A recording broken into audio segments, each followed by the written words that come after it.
Welcome back to the news from Kazakhstan. I'm Askar Sherliyev, bringing you the latest stories, and these are the headlines. Astana real estate investors are ready for self-immolation in the center of the capital. Financial police presses new charges against healthcare minister Doskaliyev and claims he is simulating his stroke. The trial over the dam break in Kazakhstan will include the testimonies of 400 witnesses and 700 victims.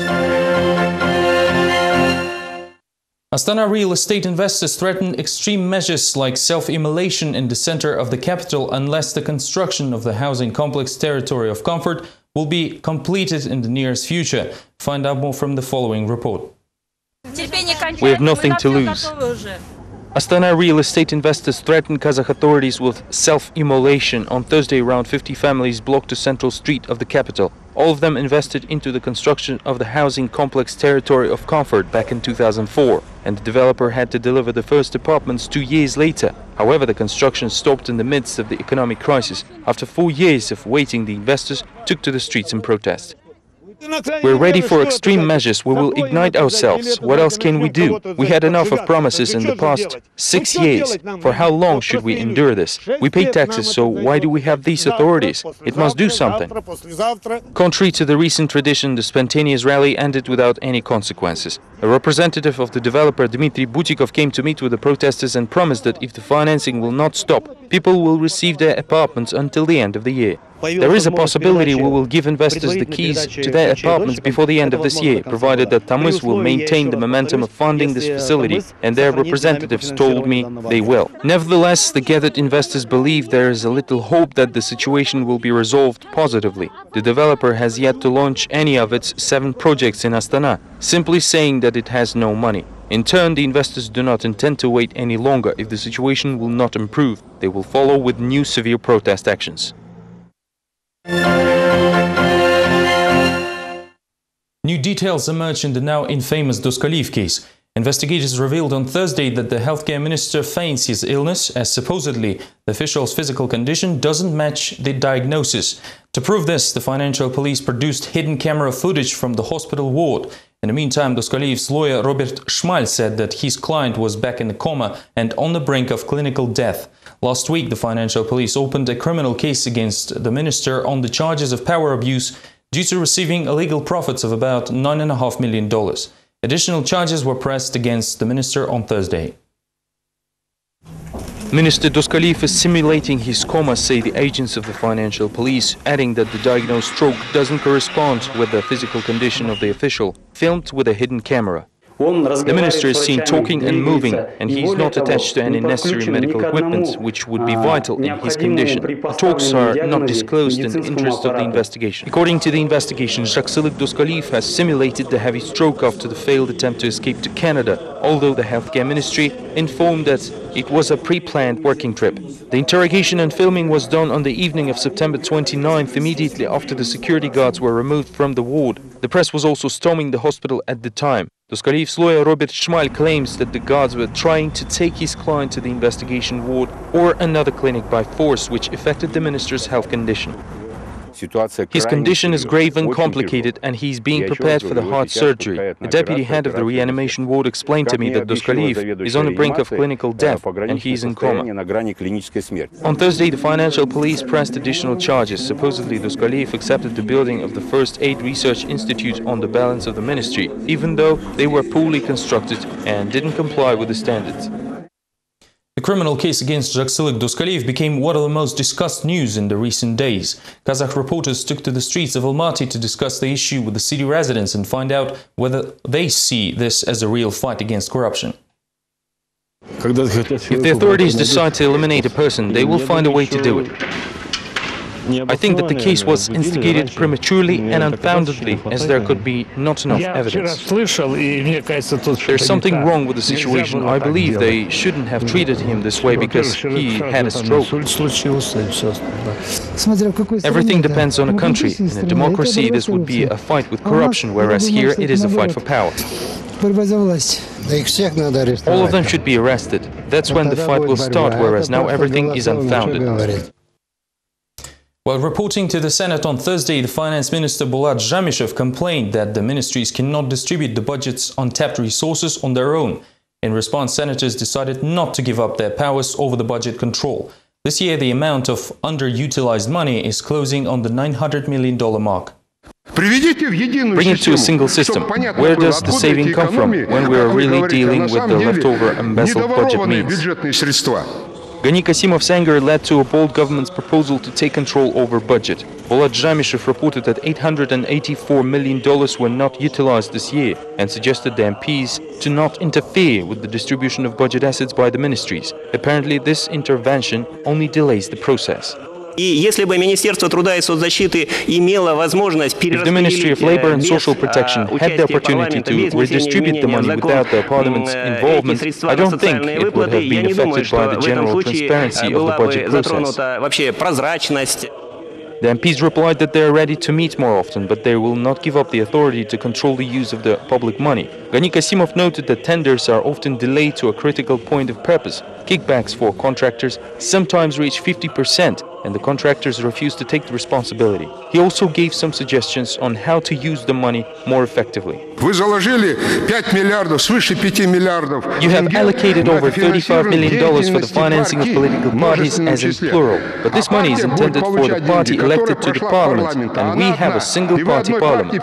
So you want to give the entire $35 million to a single party, while the Emergencies Ministry is getting only $20 million for equipping the fire agency. It would be wiser to give the $35 million to the ministry.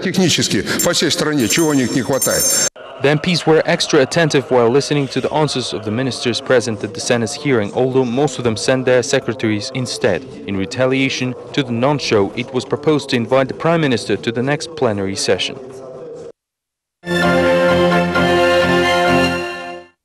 Almaty is hosting an international conference, Kazakhstan by 2020, where experts share their views on the future of the country. According to one scenario, the current model of power will be preserved and the ruling elite will only strengthen its position. Another sees Kazakhstan beginning to move towards a balanced presidential and parliamentary government. In the third unlikeliest turn of events, the country will undergo a complete transition from presidential to parliamentary republic.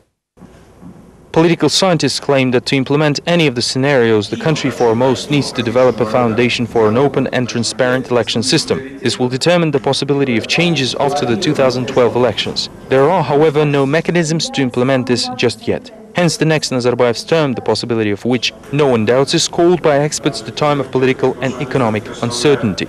The current trends are split into two vectors. A part of the ruling and oppositional elite strive for the modernization of the system, while the other part does what it can to preserve the status quo. No one knows who will win in the end, but the competition for the future political summit is intensifying.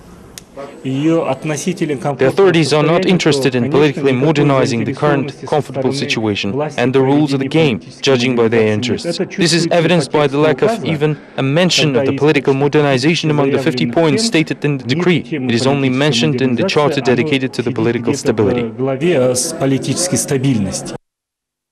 The National Social Democratic Party Azad and the unregistered party Alga will merge in the near future. The announcement was made on Thursday by Azad Secretary General Amirjan Kosanov, who believes the merger is inevitable ahead of the parliamentary and presidential elections. Kosanov is confident that the two political parties will not be able to cope with all of the forthcoming issues on their own. I personally have great respect and awe to everyone who is now officially in the ranks of democratic parties, because people were not afraid to join them. Members of the unregistered party Alga were genuinely surprised to learn of the merger. Activist Mikhail Sizov says that the colleagues never even approached them with such a proposal. Moreover, all prior attempts to merge failed due to the great differences in political views of the two unions. There were many proposals from the party Azad even before their merger with the National Social Democratic Party to unite all oppositional organizations into a single movement. Generally speaking, this was an initiative that we didn't support then and do not support now. We have our own way, and in the nearest future we are not planning to unite with any political parties of Kazakhstan. Witnesses on the case of the October oppositionist Aydos Sadikov are pressured by the law enforcement agents. Reports and activists of Gastat movement Nurlan Mambetov, Yuri Khalilov and Erkingali Kadyrbayev are pushed into renouncing of their previous testimonies. Mambetov claims that the police threatened witnesses on fabricated criminal cases trying to reach their goals. Aido Sadikov was sentenced to 2 years in minimum security prison on the charges of hooliganism and resisting the actions of the police. Sadikov didn't admit his guilt, stating that he became a target of a provocation. Yuri Khalilov, a witness representing the accused, claims there was no hooliganism. The testimonies of Yerkengali Kadyrbayev, which in fact were not included in the criminal case, also confirmed the provocation version of events. Erkegali's family was intimidated. Even his wife asked a member of Gstaad not to call them because their family is in danger. We have information that he is now under pressure. I can't say anything for certain, but it looks like the law enforcement plan to instigate criminal cases against him and Kadyrbayev because the latter gave an honest testimony during Sadikov's trial. The culture center in the village Kazalgash of the Almaty region was turned into an improvised courtroom to host the trial over the tragedy that happened last March. Back then, the break of a local dam completely destroyed Kazalgash and flooded several other villages, killing dozens of people along the way. The freshly restored village Kazalgash is hosting the court hearing over the fatal dam break on March 11th this year. 6 people are on the dock, including the Zhunusov brothers, the village head and the owner of the dam. There are 700 victims in the case, with additional 400 people serving as witnesses. Their testimonies mostly sound the same. It happened at 10 in the evening. We called Yesed Zhunusov, the village head, who told us to remain at home, as nothing would happen. So we did until 11 o'clock. 70 people testified so far, with the case led to the Gorizon judge of the Taldykorgan area, Damir Akhtyamov. Currently, the accused are under house arrest, coming to the hearings to the local culture center 3 times a week. At the same time, regular villagers tend to ignore the trial. There was so much death and grief, but they just sit there comfortably, saying that they don't feel guilty. The villagers are afraid that the former leadership will get away with the tragedy. Meanwhile, the defendants do not allow filming them or give any comments. Even after the tragedy, officials refuse to talk to the people who in turn come here to the monument dedicated to the victims of the Kazalgash flood. The stele was raised in a hurry, in time for the August visit of the president. The monument tells the story of a little girl who tried to escape the rising water by hanging on the tree for 7 hours. Another figure symbolizes a grieving mother who tried to save her daughter. It so happens that for residents of the village, the symbol of salvation is not the state, but a solitary tree.